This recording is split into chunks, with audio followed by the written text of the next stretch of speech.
Oh hey, a Tomb Raider show in 2024. Oh boy, oh golly. I'm sure a franchise that enjoyed tremendous success largely thanks to having a hot female character with big boobs will absolutely thrive in the current year. You know, to everyone's great shock and surprise, with articles like this flying around after the show's release, goodbye cartoon breasts, hello sweat stains, the feminist reinvention of Tomb Raider, you are not going to need to be snorting the ashes of Nostradamus to foresee the future on this one, as dodging that mean old male gaze also comes with two immediate and unavoidable consequences: a shitty review score and financial failure. Making it an even more bold maneuver indeed to end Season 1 on a cliffhanger, as this is one precipice our Lara is not likely to be able to pull herself up from, despite having admittedly lightened her load quite a bit. You see, shrinkflation has hit Lara hard, with even female henchman B having bazongas of comparable, if not indeed superior size to our once favourite explorer, as Lara neatly slides into place as yet another in the long line of examples demonstrating that things were just straight up better back in the good old days. In this case, it was better when people complained about unrealistic body standards.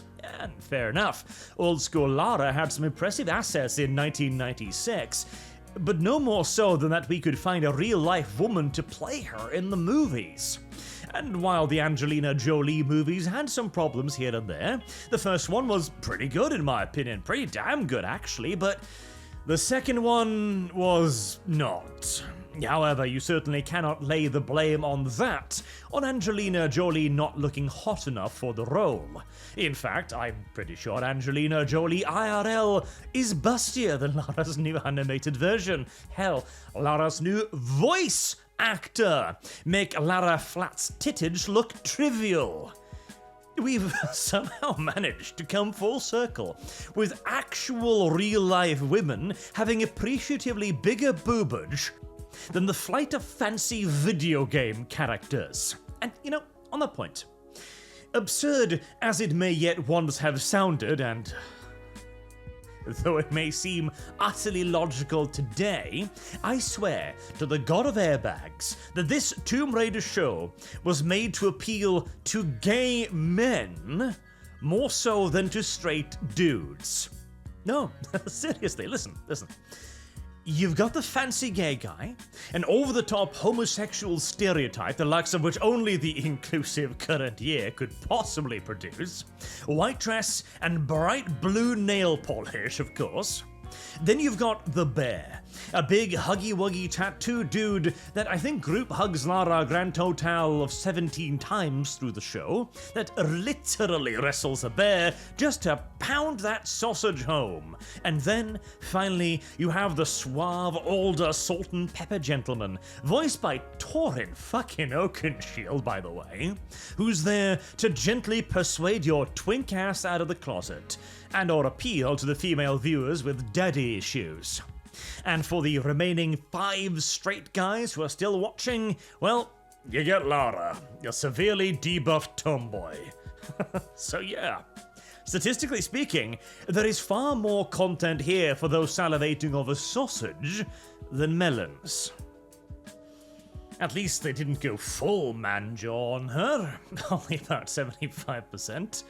'Tis a small mercy, but a mercy nevertheless, and Lara occasionally wears something other than pants, though rarely, and with the grace of a Highland gorilla, which could even actually be quite charming. Lara's a tough, independent, and sexy tomboy that goes on adventures and sleeps with a gun under her pillow is smack dab on character. It's just too bad that this is not that Lara either, as she seems to have shed her persona along with her tatas.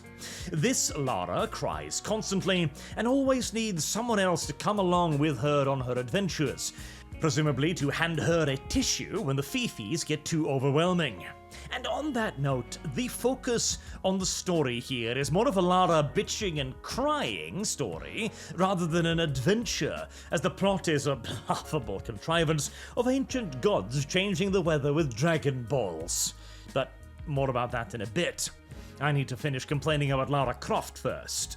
In a better story, you see, about a stronger Lara, about the real Lara Croft, then the character's more grounded concerns here, what to do with her life after the death of her father, might provide a humane and sympathetic layer to the character by exposing a hint of weakness beneath the strong facade of Lara Croft, Tomb Raider and adventurer extraordinaire. But that is, of course, as mentioned, if you start with a strong Lara, and not one, as in this show, who is defined by her weaknesses. Oh, and, as all modern characters, by her sexuality. She is gay now.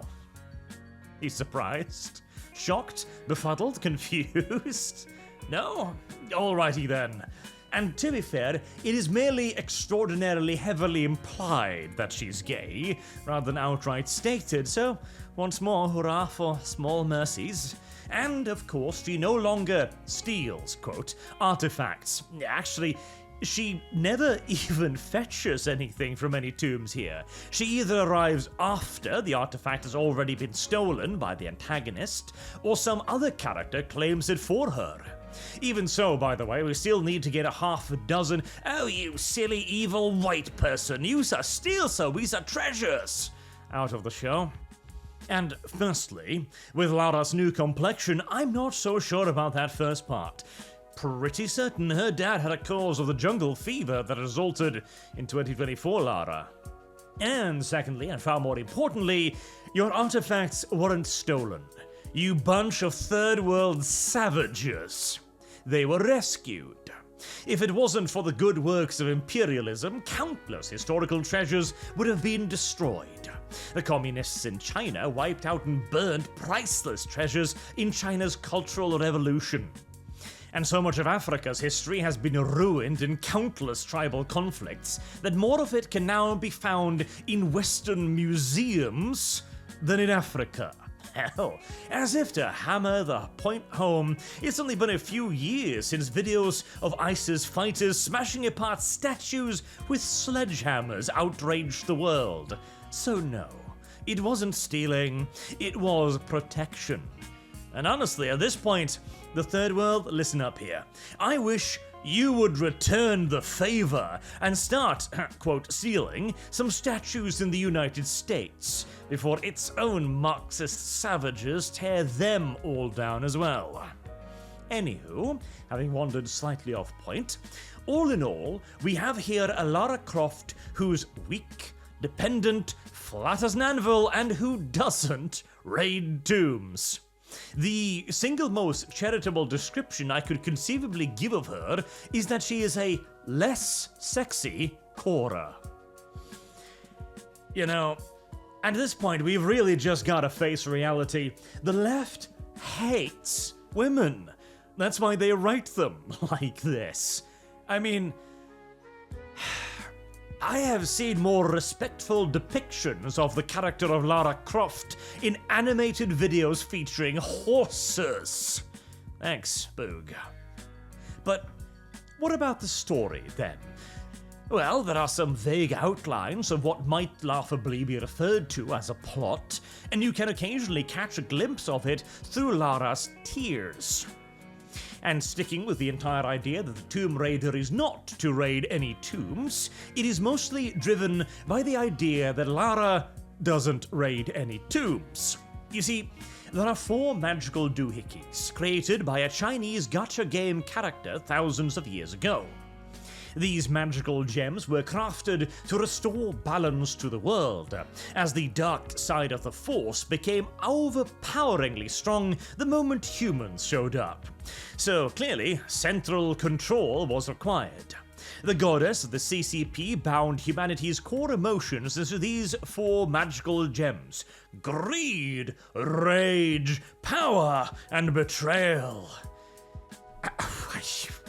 You sure can tell a leftist wrote this shit, can't you? The essences of humanity. Oh my god.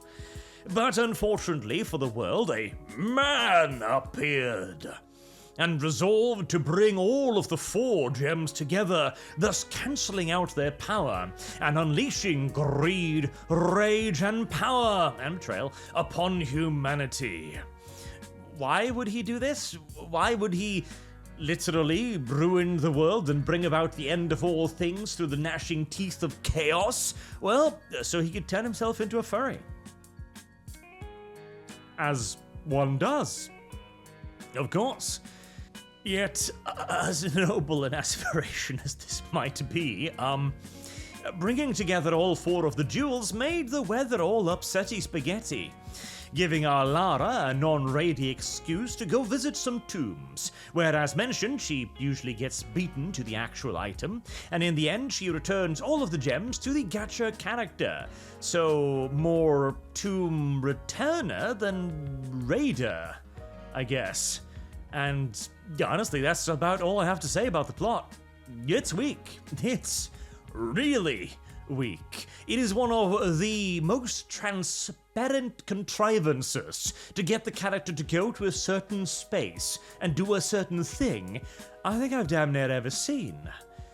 And since the fate of the world rests on Lara's remarkably broad shoulders, we know she can't fail. And we know what's at the end of the tomb. It's one of the magical gems, or more correctly, the empty box that once contained one of the magical gems. There is no excitement here. There is no, oh, I wonder what she'll find. Or boy, oh boy, will she get through this set of traps with her sidekick intact. I mean, you'd think that the introduction of sidekicks to come along with you would be an excellent opportunity to introduce at least the illusion of risk, right?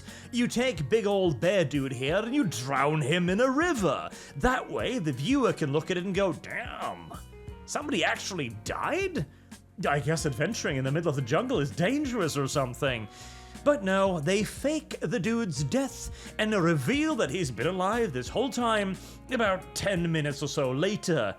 It kind of feels like they're just rubbing the audience's face in it at that point, like, haha, psych, there are no stakes. No one will die here, not even the main bad guy. Oh, and speaking about that, you know Lara Croft, the character that in the games kills animals and dinosaurs and dudes aplenty, that Lara Croft? She doesn't in this show. In fact, she freaks the hell out when she accidentally kills an evil henchman character.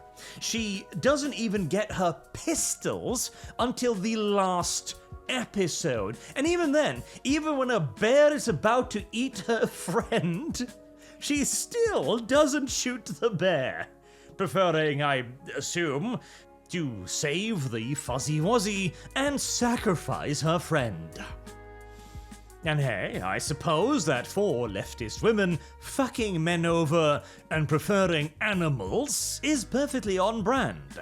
Though sometimes they, fuck scripts too, as we have now clearly seen demonstrated with Tomb Raider, The Legend of Lara Croft.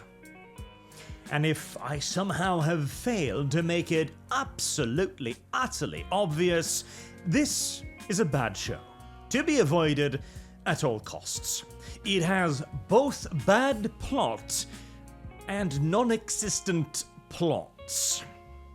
A fully standard 2024 current year deconstruction of a character that was once beloved, and whose only hope of survival now is that everybody forget about this television series as quickly as possible. Until next time, I've been Arch. Thank you all for listening, and I do hope to see you all again soon. Have a good day.